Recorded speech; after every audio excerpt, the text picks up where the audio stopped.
ताज्या बातम्यांसाठी ABP माझाला subscribe करा आणि बेल आयकॉन प्रेस करा। नमस्कार, या विशेष कार्यक्रमात आपल्या सर्वांचं स्वागत। अभिनेत्री माधवी निमकर लॉकडाऊनच्या सगळ्या काळामध्ये आपल्याला लॉकडाऊन योगाचे वेगवेगळे प्रकार दाखवतेय। आपण रोज सातत्याने चर्चा करतोय की हा लॉकडाऊनचा काळ आपण आपल्या स्वतःसाठी चांगल्या पद्धतीने कसा वापरू शकतो। आज आपण एका जिव्हाळ्याच्या तितक्याच महत्त्वाच्या विषयावरती बोलणार आहोत। आज आपण पोट या विषयावरती माधवीशी चर्चा करणार। पोट हे खूप महत्त्वाचं, पण बरेचदा असं होतं की थोडंसं दुर्लक्ष होतं, पोट सुटत जातं। मग ते महिलांच्या बाबतीत असो किंवा पुरुषांच्या बाबतीत। आणि पोट नियंत्रणात कसं आणायचं, पोटाच्या भोवतीची चरबी नेमकी कशी कमी करायची, कारण सपाट पोट, फ्लॅट पोट हे प्रत्येकालाच हवंसं वाटतं, पण ते साध्य करण्यासाठी काय करायला हवंय, आसनं कोणती आहेत आणि सोबतच आहार कसा असावा, याबद्दल आज माधवी सोबत आपण गप्पा मारणार आहोत। माधवी निमकर आपल्या सोबत आहे। माधवी, हाय, तुझं स्वागत आहे एबीपी माझामध्ये। नमस्कार। माधवी, असं असतं की पोट हा शरीराचा असा एक भाग आहे की जो वाढताना किंवा विस्तारताना खूप पटकन वाढतो, पण तो काही केला कमी होत नाही। अनेकांचा किंवा अनेकांचा हा प्रॉब्लेम असतो की बाकी सगळं शरीर अगदी छान आहे, व्यवस्थित आहे, पण त्या वाढलेल्या पोटाचं काय करायचं, तर खरंच काय करायचं या वाढलेल्या पोटाचं? ज्ञानदा, खरं तर गंमत अशी आहे की जास्त करून महिलांमध्ये हा विषय चिंतेचा झालेला आहे की खूप आम्ही प्रयत्न करतोय, आम्ही साखर पण कमी खातो तरी पोट कमी होत नाहीये, चालतोय तरी पोट कमी होत नाहीये, व्यायाम करतोय तरी कमी पोट होत नाहीये। बऱ्याच शंका कुशंका महिलांच्या किंवा सगळ्यांच्याच मनामध्ये आहे ज्यांचं पोट वाढतंय। आणि गंमत जसं मी तुला म्हटलं अशी आहे की आपण जे खातोय म्हणजे ते चुकीचं बरोबर जे काही खातोय, पण त्याच्यासोबत आपण जर व्यायाम नाही केला तर सगळ्यात जास्त फॅट्स जमा व्हायला सुरुवात होते ती पोटामध्ये। त्याच्यामुळे सगळ्यात आधी आपल्याला जाणवतं की माझं पोट सुटलंय, माझं पोट का सुटतंय कळत नाहीये। सो खूप सारी कारणं आहेत। आणि खरं तर तुम्ही नियमित व्यायाम, म्हणजे मी आता तुम्हाला काही आसन व्यायामाचे प्रकार दाखवणार आहे, ते जर तुम्ही नियमित घेतलात आणि व्यवस्थित डाएट केलं। आता डाएट म्हटल्यावर खूप लोकांचा असा समज आहे डाएट म्हणजे कमी खायचं, असं नाहीये। डाएट म्हणजे योग्यता प्रमाणात योग्य वेळेत तुम्ही जर खाल्लं तर त्याला डाएट म्हणतात। आपल्या आहारामध्ये कुठल्या गोष्टी आपल्यासाठी जास्त आहेत, कमी आहेत, आपल्या बॉडीला काय झेपतंय, काय नाही झेपते, कशामुळे वजन वाढतंय, हा सगळा अभ्यास म्हणजे डाएट। तर मी त्याच्याबद्दल सुद्धा बोलणार आहे। पण सगळ्यात आधी काही आसन आहेत, व्यायामाचे काही प्रकार आहेत जे डिरेक्टली तुमच्या पोटावरती परिणाम करतील आणि तुम्हाला फ्लॅट टमी देईल। तर मी तुम्हाला पहिल्यांदा दाखवणार आहे क्रंचेस। आता आज जे मी व्यायाम दाखवते, मी डेफिनेटली तुम्हाला असं सांगेन की आज सोपे व्यायाम नाहीयेत, कारण की आपल्याला पोट कमी करायचं आहे। सो पोट कमी करायचं असेल तर थोडासा तुम्हाला त्रास, तुमच्या मसल्सना जरा ताण, टेन्शन देणं फार गरजेचं आहे। कारण की तुम्हाला जर सोपे व्यायाम दिले तर त्या मसल्सवरती जास्त काम होणार नाही, कारण की सगळ्यात जास्त फॅट्स, जसं मी मगाशी म्हणाले, पोटावरतीच आहेत। तुम्हाला मी क्रंचेस दाखवते। त्या क्रंचेसचा उपयोग डिरेक्टली तुमच्या पोटावरती होतो। आणि आज मी जी काही आसनं किंवा व्यायामाचे प्रकार दाखवणार आहे, सगळ्या प्रकारांमध्ये कॉन्सन्ट्रेशन, लक्ष फक्त आपल्या पोटाकडे असलं पाहिजे। क्रंचेस दाखवते। लाय डाऊन ऑन युअर बॅक। तुमचे दोन्ही हात मानेच्या खाली पाहिजेत। आपल्याला सपोर्ट हवाय, मानेला कुठलंही टेन्शन येऊ नये, प्रेशर येऊ नये, म्हणून आपल्याला हाताचा सपोर्ट द्यायचा आहे। हात डोक्यावर, मध्ये असे कुठेच नाही, मानेवर असले पाहिजेत। आपली अप्पर बॉडी थोडी लिफ्ट करायची आणि अपोजिट साइडला म्हणजे राईट गुडघा आणि लेफ्ट एल्बो 1 2 असं टच करायचे। ही क्रिया साधारण तुम्ही एक सुरुवातीला 30 काउंट मध्ये करू शकता। दाखवते।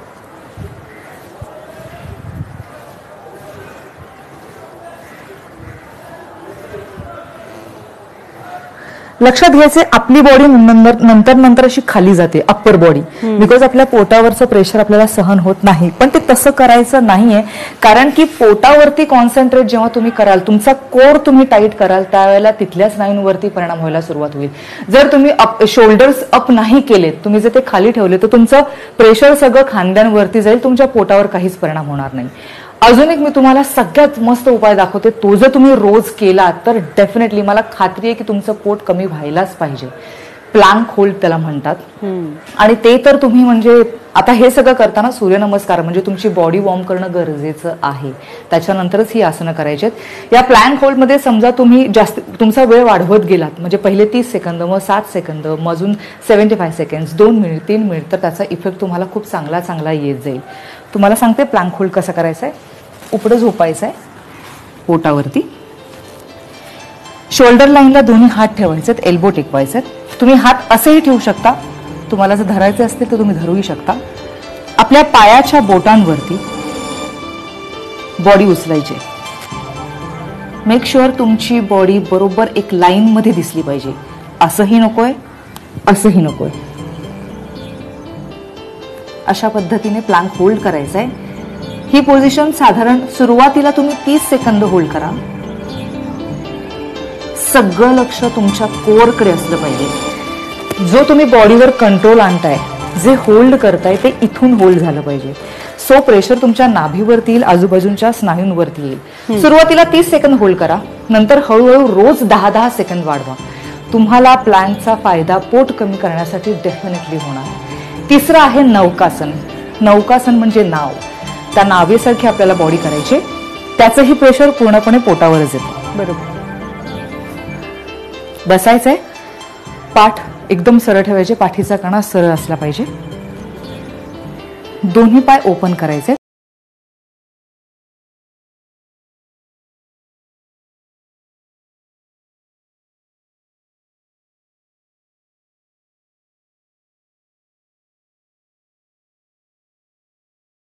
सुरुवातीला 30 सेकंद होल्ड करा. असे प्रत्येकाचे 2-2 सेट जर तुम्ही केलेत, रोज नियमित न चुकता, म्हणजे कन्सिस्टन्सी इज मस्ट असं मी म्हणेन. रोज जर न चुकता तुम्ही हे व्यायाम केले तर तुम्हाला डेफिनेटली फायदा होईल. अजून एक आसन आहे पश्चिमतानासन, फॉरवर्ड बेंड आपण ज्याला म्हणतो. आता खूप जणांना डिरेक्टली इथे जाता येत नाही, कारण पोट वाढलेलं असतं. सो तुम्ही जेवढा प्रयत्न कराल, आणि ह्याचा उपयोग फक्त पोटासाठी होत नाही तर लेग मसलसाठी सुद्धा होतो.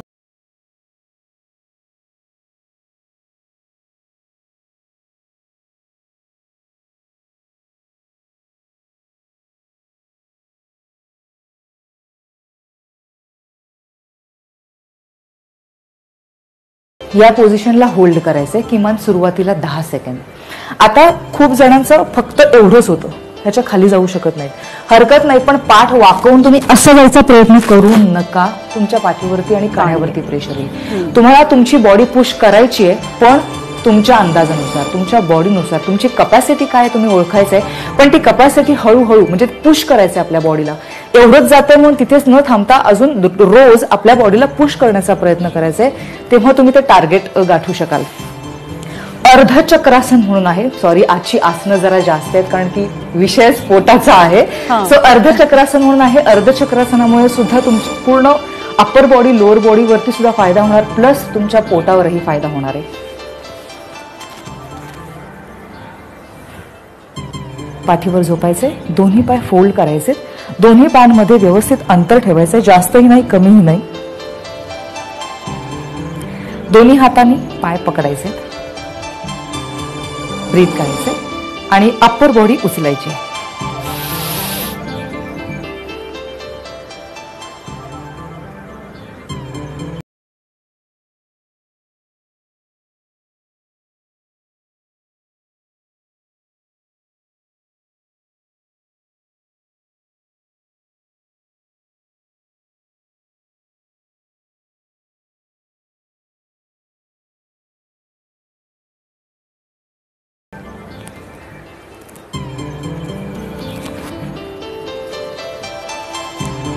पूर्ण बॉडी तुम्हाला अशी हलवता आली पाहिजे.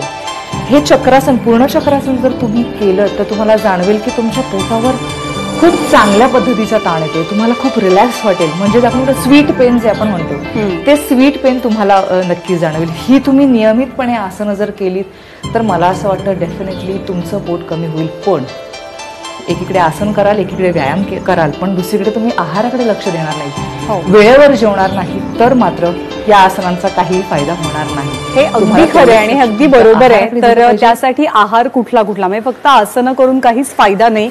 कारण जिभेवर ताबा असणं सुद्धा तितकंच महत्वाचं आहे, नाही तर आसनांचा काही उपयोगच नाहीये. आपल्याला ब्रेक घ्यायचा आहे माधवी, पण आसनांसोबत आहार कसा पाहिजे, तो किती संतुलित असायला हवा, ही आसनं केव्हा करावीत आणि केव्हा करू नयेत याबद्दलही तू सांगणार आहेस. पण एक छोटासा ब्रेक घेणं गरजेचं आहे. एक अगदी छोटासा ब्रेक घेऊन लगेचच परत भेटूया. माधवी सोबतच्या गप्पा सुरू करू. ब्रेक नंतर या खास कार्यक्रमात आपल्या सर्वांचं पुन्हा एकदा स्वागत.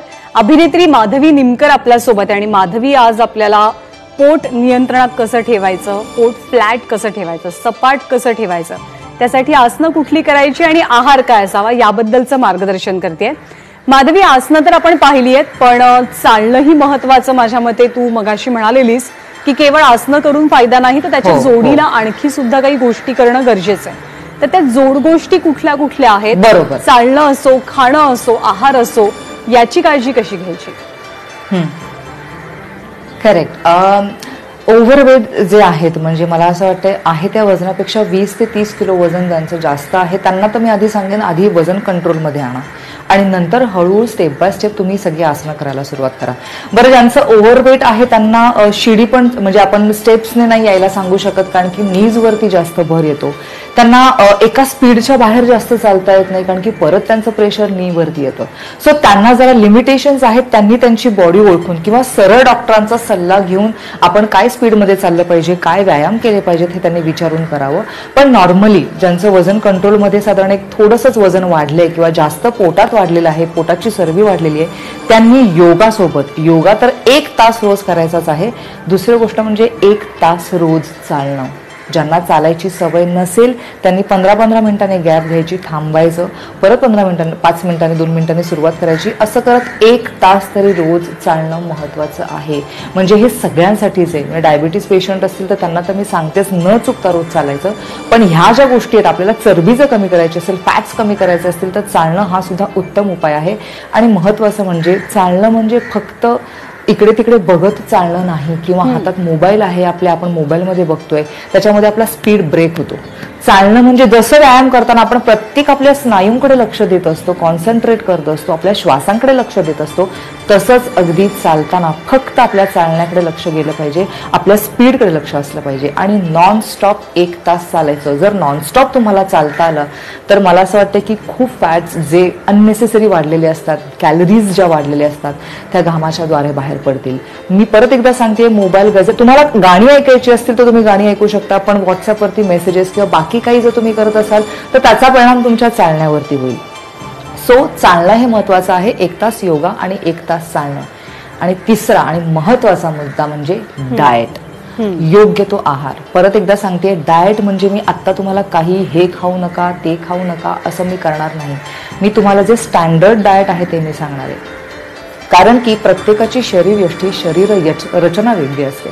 प्रत्येकाचा BMR वेगळा असतो, जे बेसल मेटाबॉलिक रेट ज्याला आपण म्हणतो, की ज्याच्यामुळे BMR ज्यांचा चांगला आहे, स्ट्रॉंग आहे, त्यांची चयापचयाची शक्ती चांगली आहे, ऊर्जेची जी गती आहे ती जर चांगली असेल तर त्यांनी जरा जरी जास्त काही खाल्लं तर तेवढं त्यांच्या वजनामध्ये फरक जाणवत नाही, त्यांची पचनक्रिया स्ट्रॉंग असते. पण BMR जर स्ट्रॉंग नसेल तर तुम्ही नुसता एखाद्या पदार्थाकडे बघितलं तरी वजन वाढतं. म्हणजे हे शाब्दिक झालं, पण सांगायचं म्हणजे तुम्ही एखादा पदार्थ एक दिवस जरी जास्त खाल्ला तरी दुसऱ्या दिवशी तुमच्या वजनामध्ये दिसतो. माझ्या खूप साऱ्या अशा मैत्रिणी आहेत किंवा समोर राहणाऱ्या व्यक्ती आहेत की ते म्हणतात की अरे ही तर केवढं खाते पण तरी तिचं वजन तेवढंच कंट्रोलमध्ये राहतं, मी तर नुसतं पाणीपुरी बघितली तरी माझं वजन वाढतं. सो प्रत्येकाची शरीर रचना वेगळी आहे, ती काय आहे ही आपणच जाणून घ्यायची आणि तो अभ्यास स्वतःला नक्कीच करता येतो, रोज वेग मशीनवरती आपलं वजन चेक करून. आहाराच्या बाबतीत सांगायचं झालं तर तुमचा आहार नियमित, योग्य त्या वेळेला, योग्य त्या प्रमाणात खा. मी जसं कालच्या का परवाच्या सेशनमध्ये सांगितलं की आपण एक्झॅक्ट चुकीचं करतो. म्हणजे घरातल्या महिला असतील किंवा पुरुष बाहेर काम करणारे असतील, ब्रेकफास्टची वेळ निघून गेलेली असते. सो आपण 11 वाजता वगैरे ब्रेकफास्ट करतो, वेळ मिळेल तसा, त्याचा इफेक्ट तुमच्या जेवणावरती होतो, जेवण कमी जातं आणि सगळा भार जो येतो ते रात्रीच्या जेवणावरती. कारण की दिवसभर आपलं पोट रिकामं असतं, खात नाही, काहीतरी थोडंसं खातो. सो रात्री आपलं जेवण इतकं हेवी होतं की त्याच्यानंतर आपण झोपतो. मग ते फॅट्स किंवा जे पचनक्रिया जी असते ती काय करणार, इंद्रिय तशीच एके ठिकाणी असणार आणि शेवटी त्याचं चरबीमध्ये रूपांतर होणार. हे अगदी मराठी आणि स्वच्छ भाषेत मी सांगितलंय की ज्यांना ते कळेल की जर चालनाच नसेल तुमच्या पोटाला तर सगळे फॅट जमा होतील. तर मला सांगायचं, सकाळचा ब्रेकफास्ट हेवी करा. प्रॉपर ब्रेकफास्ट करा. त्याच्यामध्ये आपल्या महाराष्ट्रीयन पद्धतीमध्ये पोहे, शिरा, उपमा, इडली, डोसा इतके सुंदर पदार्थ आहेत. त्यातले तुम्ही रोज वेगवेगळे पदार्थ खाऊ शकता. अर्थात त्याच्यामध्ये ऑइलचं प्रमाण मात्र कमी करा. मी पदार्थांवर कंट्रोल करायला सांगत नाहीये. ऑइल, साखर या 2 गोष्टी खूप महत्त्वाच्या आहेत. तेलकट तुपकट पदार्थ जास्त करून आणि जंक फूड या 3 पदार्थांवरतीच मी तुम्हाला कंट्रोल करायला सांगणार आहे. सो हेवी ब्रेकफास्ट करा. त्याच्यानंतर 2 तासाने काहीही तुम्हाला जर खावंसं वाटलं, गोड न खाता कुठलाही एखादा पौष्टिक प्रोटीन असलेला पदार्थ तुम्ही खाऊ शकता. वेरस खाकरा जो सगळीकडे मिळतोही आपण घरी सुद्धा बनवू शकतो. तुम्ही 2 तासाने ते खाऊ शकता. आणि दुपारच्या जेवणामध्ये मला असं वाटतं की रोज तुम्ही पोळी खात असाल, माहीत नाही, जर तुम्ही रोज पोळी खात असाल तर आठवड्यातून 3 वेळा नाचणीची भाकरी खा. प्रत्येक सेशनमध्ये, ऑलमोस्ट प्रत्येक सेशनमध्ये मी नाचणी खायला सांगते, कारण की त्याच्यामध्ये एवढे गुण आहेत, पौष्टिक सत्व आहेत की जे आपल्याला खूप उपयोगी आहेत. कॅल्शियम आहे, अजून त्याच्यामध्ये फायबर आहे प्रमाणात, कार्ब्स आहेत आणि मुळात म्हणजे तुमच्या शरीरातली साखरेची पातळी कंट्रोलमध्ये ठेवण्यासाठी, ती वाढू नये याच्यासाठी नाचणी मदत करते. सो नाचणीमध्ये खूप सारे असे पदार्थ आहेत, फायबर्स आहेत, जेणेकरून तुम्हाला पचायलाही त्रास होत नाही, पोट उत्तम भरतं, पण फॅट्स वाढत नाहीत. रोज खाल्लीत नाचणीची भाकरी तर उत्तम, पण जेवणामध्ये साधारण काय असावं? भाकरी किंवा पोळी, कुठल्याही प्रकारच्या भाकऱ्या, ज्वारी असेल, बाजरी असेल, तांदूळाची भाकरी असेल, पोळी किंवा भाकरी, भाजी, एखादी सुकी भाजी किंवा पातळ भाजी, दही किंवा ताकाचा समावेश असलाच पाहिजे, जेणेकरून तुमची डायजेस्टिव्ह सिस्टम चांगली राहते. सलाड आणि डाळ, डाळीमध्ये तुम्ही मुगाच्या डाळीचा जास्त समावेश करा, कारण की तूर डाळ ही चांगली आहे पण जरा पित्तवर्धक आहे. आत्ताच्या या सीझनला उन्हाळ्यामध्ये पण जरा चांगली नाही म्हणण्यापेक्षा त्याचं प्रमाण वाढलं तर ज्यांना ॲसिडिटीचा त्रास आहे किंवा ज्यांना पित्ताचा त्रास आहे तो वाढू शकतो. सो डाळ सुद्धा महत्त्वाची आहे.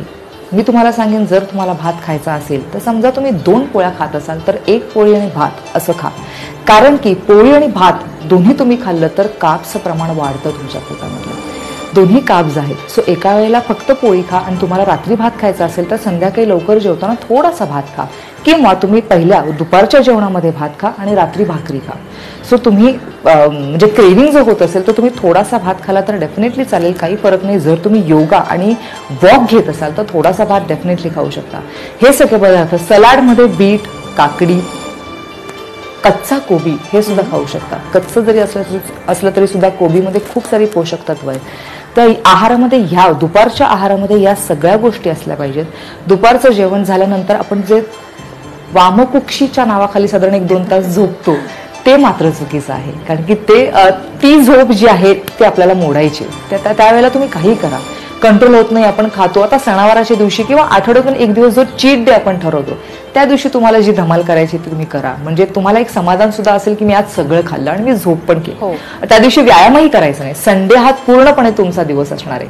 रात्रीच्या जेवणामध्ये मात्र हेच सगळं खायचंय, पण थोडं कंट्रोलमध्ये खायचंय.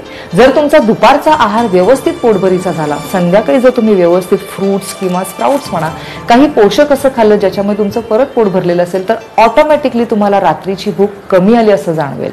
सो तुम्ही रात्रीचं जेवण पौष्टिक सगळं खा. 2 घास जर तुम्ही कमी खाल्ले तर मी असं म्हणेन की तुमची पचनसंस्था चांगली राहील. प्लस 2 तास आधी खायचं तुम्हाला. तुम्ही 8-8:30 पर्यंत तुमचं जेवण संपवलं की तुम्ही 10 वाजता जरी झोपायला गेलात, ग्लासभर दूध पिऊन तुम्ही झोपू शकता. तुम्हाला भूक लागली असेल तर ताक पिऊ शकता. ताक अगदीच तुम्हाला ताक प्यावंसं वाटत नसेल तर तुम्ही ग्रीन टी पिऊ शकता. म्हणजे हे सगळे ऑप्शन्स आपल्याकडे आहेत. फक्त एवढंच आहे की आपण ते प्रमाणात करायचे. शुगर म्हणजे डायबिटीज पेशंटसाठी मी हे फार सांगणार नाही, कारण की त्यांनी डॉक्टरांच्या सल्ल्याने करावं. पण नॉर्मली आपली शुगर नकळतपणे खूप जास्त जात असते. आपल्याला असं वाटतं की गोड खातच नाही होत, पण तसं नाही. दिवसातला 2 कप चहा मी नेहमीच अलाव केलाय. त्याच्यासोबत कुकीज वगैरे खाण्यापेक्षा 1 चमचा साखर टाकून व्यवस्थित तुम्ही चहा प्यायला तर तुम्हाला चहाची एक तलब असते ती सुद्धा पूर्ण होईल, चहा प्यायलाचं समाधानही होईल. तर दिवसात 2 चमचे साखर ही आपल्यासाठी इनफ असते. प्लस आपण भाजीमध्ये जी साखर वापरतो, गूळ वापरतो, साखर वापरतो, त्याच्यामुळे सुद्धा ती मिळणारी शुगर आपल्या एनर्जीसाठी व्यवस्थित असते. पण खूप लोकांना मध्येच लाडू म्हणा, मिठाई म्हणा, हे सगळे पदार्थ खायला आवडतात की त्यांनी खावेत ते, पण संडेच्या दिवशी. सो मला असं वाटतं हा जर समतोल सकस आहार तुम्ही जर फॉलो केलात तुमचं वजन वाढणारच नाही, पोटाची चरबी सुद्धा डेफिनेटली वाढणार नाही. आता रविवारी कधी तुम्हाला असं वाटतं की आज चीट डे, आज मी गोड खाऊ शकतो किंवा मी गोड खाऊ शकते, पण ह्याच्या नावाखाली तुम्ही जर एक गुलाबजामच्या ऐवजी 5-6 गुलाबजाम जर खाल्लेत एका वेळेला, तर गंमत अशी होईल की तुम्ही जे आठवडाभर व्यायाम करताय किंवा जे काही तुम्ही आतापर्यंत फॅट्स बर्न केलेत, कॅलरीज बर्न केलेत, फायदा होणार नाही. तुम्हाला खूप जास्त परत मेहनत करावी लागेल. सो तुमचं क्रेविंग तुम्ही नक्कीच मिटवा. 1-2 गुलाबजाम खाऊन मजा करा, खा ते. दिवसभरामध्ये तुम्ही जे काही खायचंय, मी तुम्हाला प्रेफर करेन की दिवसा सकाळी खा, जेणेकरून तुमच्या दिवसभरामध्ये ती शुगर युटिलाइज होईल, वापर होईल त्या शुगरचा, एनर्जी राहील तुमच्यामध्ये. पण रात्री उठून रात्रीच्या जेवणामध्ये गुलाबजाम किंवा असं रसमलाई वगैरे असं खायला गेलं तर म्हणजे तुमची मेहनत फुकट जाईल. त्याच्यामुळे रात्री खाऊ नका, तुम्ही दिवसा आठवड्यातून एकदा खाल्लं तरी सुद्धा चालेल. तर हा सिंपल, साधा आणि सोपा आहार आहे, सो तुम्ही फॉलो करू शकता आणि या बेली फॅट वरती कंट्रोल करू शकता. नाही, हा सोपा आहार आहे आणि संयमित ठेवणं स्वतःला खूप महत्वाचं आहे. त्याचबरोबर पोटाचं एका सगळ्यात महत्वाचं म्हणजे पोट म्हणतंय तेव्हा खा, पोट म्हणतंय तेव्हा थांबा. तितकं केलं तरी सुद्धा बरंच आहे, खूप आहे. आणि त्यानंतर मेंदू आपल्याला हळूहळू ती साथ द्यायला लागते. त्यालाच कळतं आता आपल्याला जास्त खायचं नाहीये, बिकॉज आपल्याला कळत नसतं. वजन वाढली की भूक वाढते, वजन कमी झालं की ऑटोमॅटिकली आपली भूक सुद्धा कमी होते.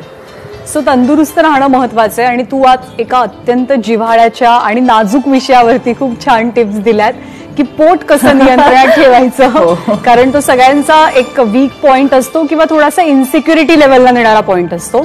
पण सगळेजण ऐकतील, प्रत्येक जण आपापल्या परीने या सूचना गोष्टी अंमलात आणतील अशी आपण आशा करूया. Madhavi, thank you so much. पुन्हा एकदा तू खूप वेळ दिलास, खूप छान शंकांचं निराकरण केलंस आणि चांगली माहिती दिलीस, त्याबद्दल thank you so much. Thank you Dnyanada. Thank you ABP माझा.